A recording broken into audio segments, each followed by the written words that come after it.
Welcome to the next commentary session. The topic of this session is engineers in making, degree or skill set, self-learning or mentorship. This question, it has been prevalent through all the timelines that we can see, be it the Ekalavya from Mahabharat or the present Elon Musk or Bill Gates. So let us hear some insightful details on this topic from our very esteemed speaker of this session, Mr. Krishna P. He is a 2009 passed out alumni of the Department of IT. He is currently working with Tiger Analytics as an analytics consultant in Chennai. It was indeed a pleasure introducing you, sir. I respectfully hand over the platform to you to continue. Hey, hi. Thanks, Rahul. Hi, everyone. I believe you guys are spending good time staying indoors. Let me try to share my screen and whatever I need.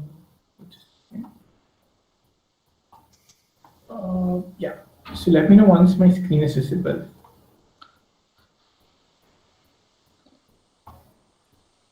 Rahul or someone, if you can confirm if my screen is visible.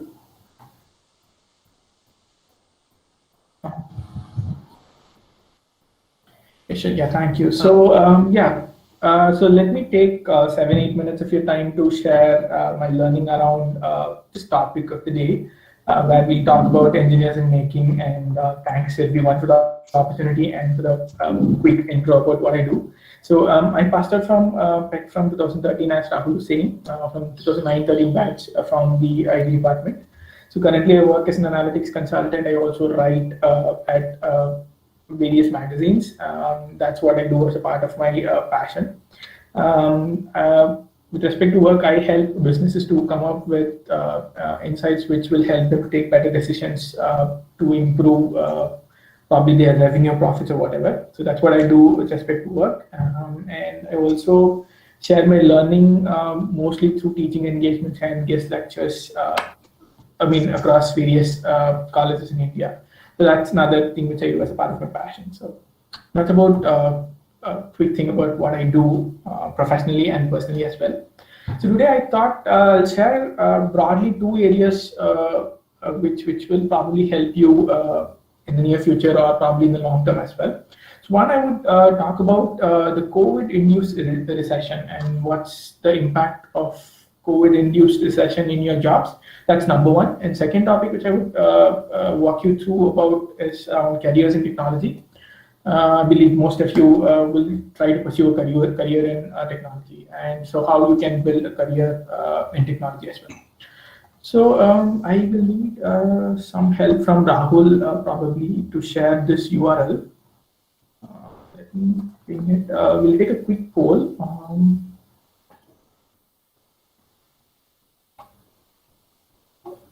Sure, how do I share?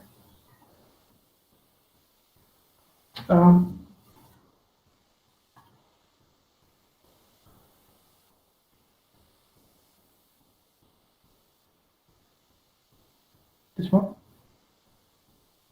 Oh, yeah, sorry. Yeah, thank you. Right. Yeah, so we'll take a quick poll. So this will help me to understand what you guys think about the current situation. I'm not sure how many of you will be able to take it, but yeah, let's see. It's completely anonymous, and go for it, whatever you think. So I'm trying to understand what's your perception. Will you guys be able to get a job in this current situation? And we're not sure how long the situation is going to extend as well. So, so I request you to click on this link and then answer or share your thoughts on this question so that we can see your answers here. And again, it's completely anonymous, so don't bother about that. We'll see how many responses we're getting. Probably 20, around 20 or 30 should be good, or we'll wait for another couple of minutes to understand what you guys think.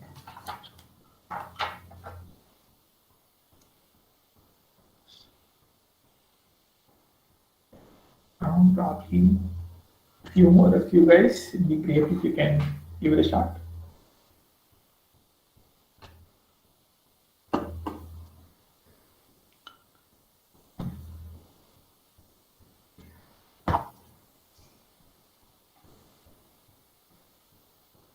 you can actually go to this URL if you're not able to get the URL. It's polev.com/Krishna 421.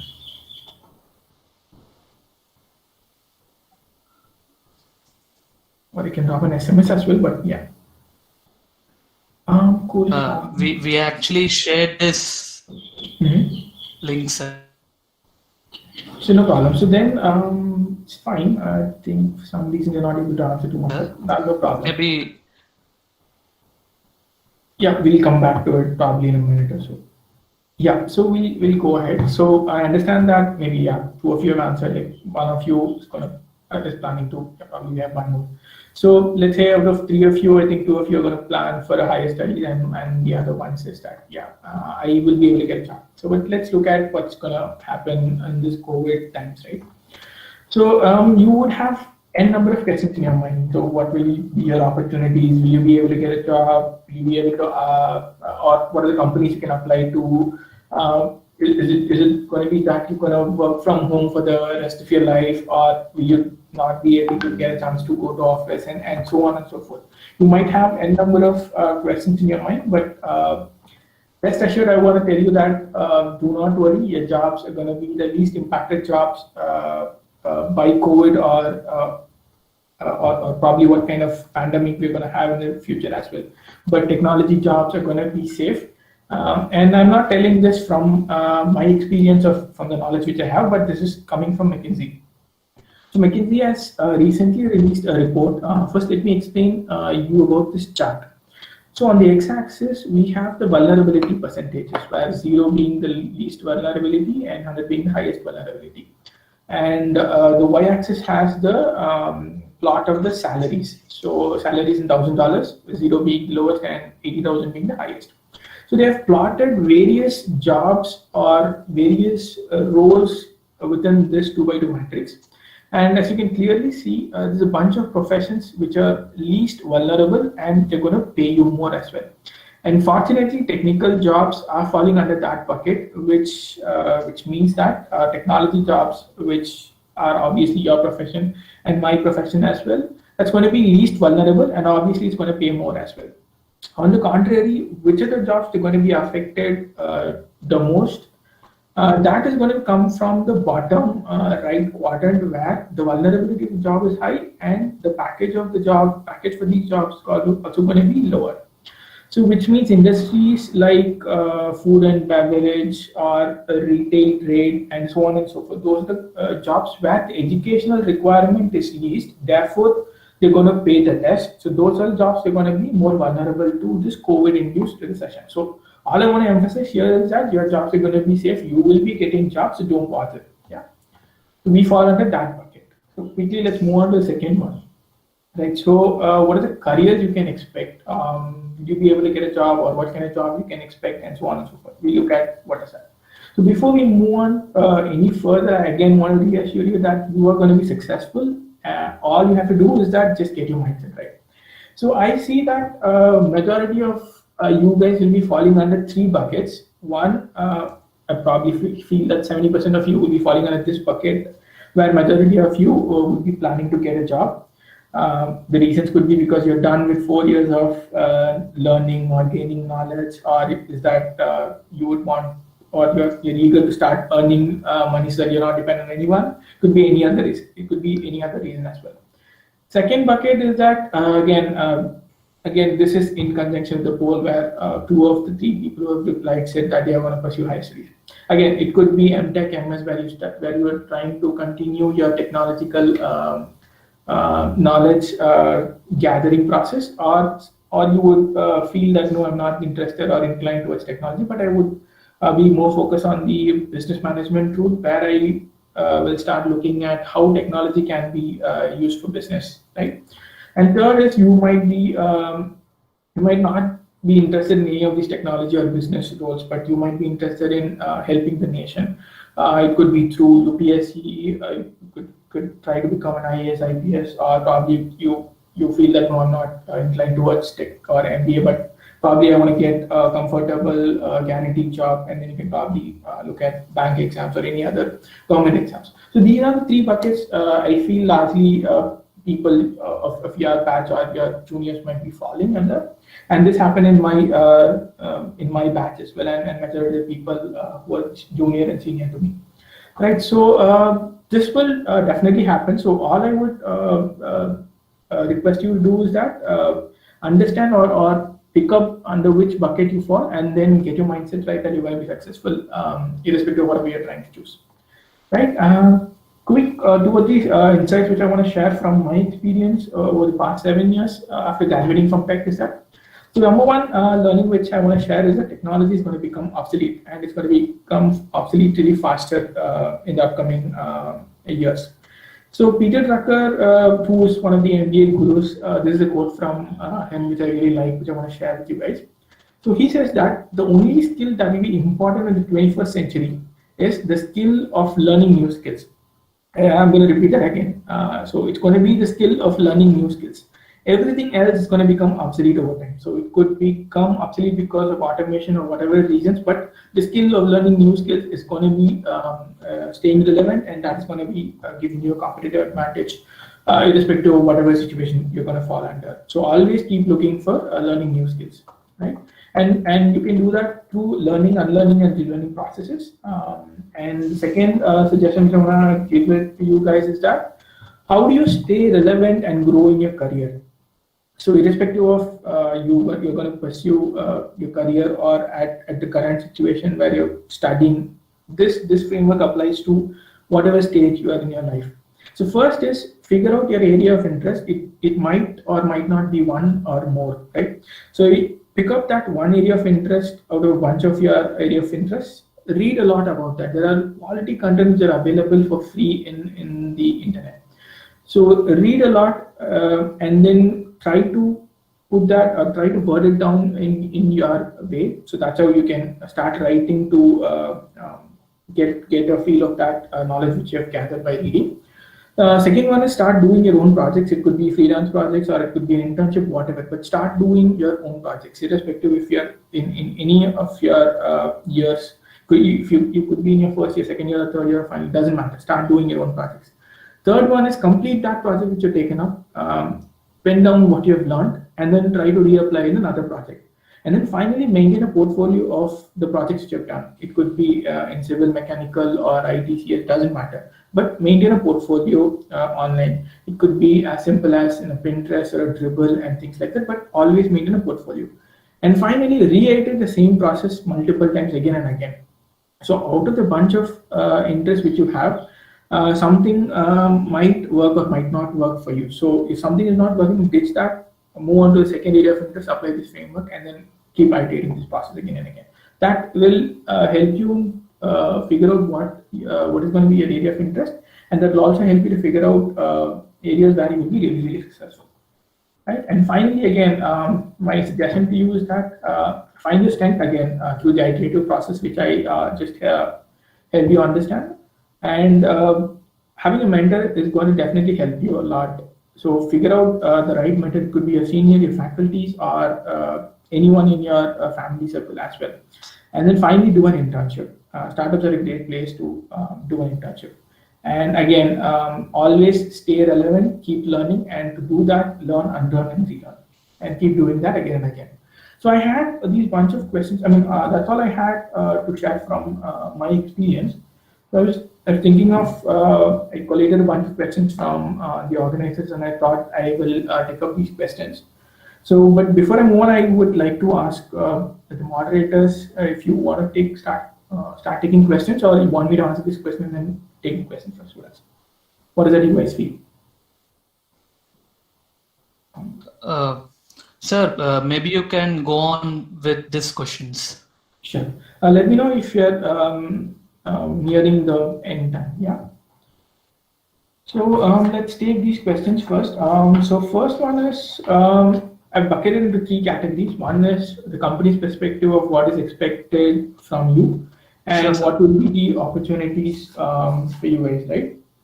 So so we are going to be, I mean, let's say that you are in the final year of college, and let's say that you are sitting for an interview. So during that process, all the company is looking for is is one thing. Majorly, they are looking for the attitude of the student, and they're also checking their eagerness to learn.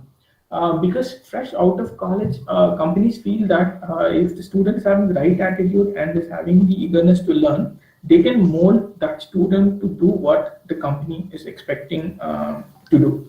So, being fresh out of college, always look for, always set your attitude right, and then always look for, or always showcase that you are always eager to learn. So that will be the answer to the, or quick answer to the first question. Second one is with respect to what are your opportunities. Again, fresh graduates might not have the opportunity to try what they really have in mind, but don't bother. So let's say that you've got a job and then you're trying probably in the first 6 months. So let's say that you're given a task to do. So never say no. So always start trying to say yes. Try it out for like a few months. If you start, reach out to your seniors for help.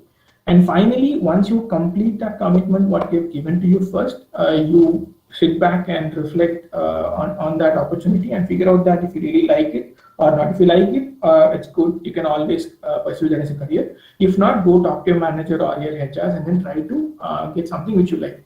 But don't say no with respect to your first opportunity. That's the, again, second answer to that question. So third and fourth is that where all I can apply and what all can he do beside the job. So here the simple answer, it depends. It depends on your goal or on your aspiration of what you're trying to do. So depending on that, or I would say that first get that right, try to figure out what is interesting to you, and then try to apply accordingly. So there are n number of jobs available outside, even in this situation. All you have to find is that what is that you're interested in, and find the relevant jobs which are interesting to you. So that's how you match the demand and supply. And second one is what can he do besides job? So again, here I would suggest three things. Number one, find a passion. Second one is, again, passion could be with job or in your personal life. Second one is you can join probably a meetup group. Again, this could be personal or professional as well. There are multiple meetup groups happening in various cities, in Chennai, Bangalore, and in all the other cities. So it could be as simple as a baking meetup, or it could be professionally towards like skilling yourself in area of interest or in area of your job. So be it anything, but join a group so that you are surrounded by people of that interest. That is again the fourth answer. Let's look at the final one. So what is different when you join a company? Again, so here there are three things. So you won't have your friends or teachers or parents who have handholded you till now. So when you join a company, again, some of you might be lucky to have your friends who join the same company as you are through placements.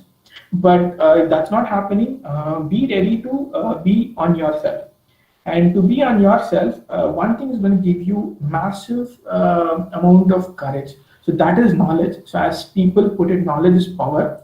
So always keep learning, gain the maximum knowledge, and that is going to help you to be independent on yourself, where you can stand without handholding of any of these three main handholders who have done it for you till now. That is about this one. Second one is tips on corporate life. So corporate life, if it's a big organization, it's very hard to showcase that you're doing an what you call it. So you're doing an exceptional job.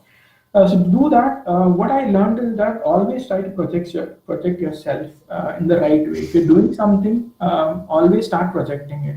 Say that, okay, I have helped this process to be better. Probably I've tried to make it better by 20%, 30%. So keep projecting that. That will help you in a large corporate setup, which might not be needed in a smaller company. I mean, it might be needed, but not that much as in a corporate big MNCs. So keep doing that. That will help you to be successful, or that will help you to make you valuable as an employee or as a source in your company. So finally, work-life balance. Again, this is a tough one. So there could be some of you who will be workaholics, so you can't do anything. But there are another bunch of people who would be able to manage work-life life better. But again, so what I'm seeing is that we're getting into work-life integration.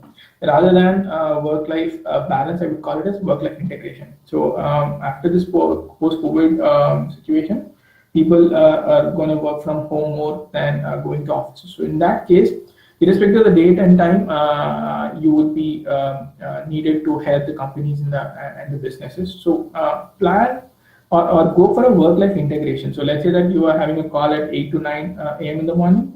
Ensure that you finish your breakfast before that. Let's say that there's a call at 11 p.m. in the night. It could be reasons because you're working for a US client. Ensure that you take a nap before, or you ensure that you go to bed right after that. So always look for work-life integration. So that's what I would suggest. It's not work-life balance anymore. So that's all pretty much I had to cover with respect to these questions. Yeah, I leave it to you, moderators, if you can help me if there are any questions, and if you have time for that. Sir, actually, these were, I mean, the areas covered most of the common questions that we had, sir. So actually, Sure. I think that would be all from our side. Thank you for the session, sir.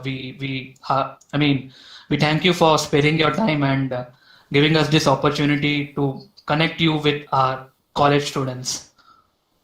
No problem. Thanks. Thanks for the opportunity. I hope I was able to help you guys with whatever I learned. Probably, I hope that will be helpful for you as well. Yeah. Thank you and all the best.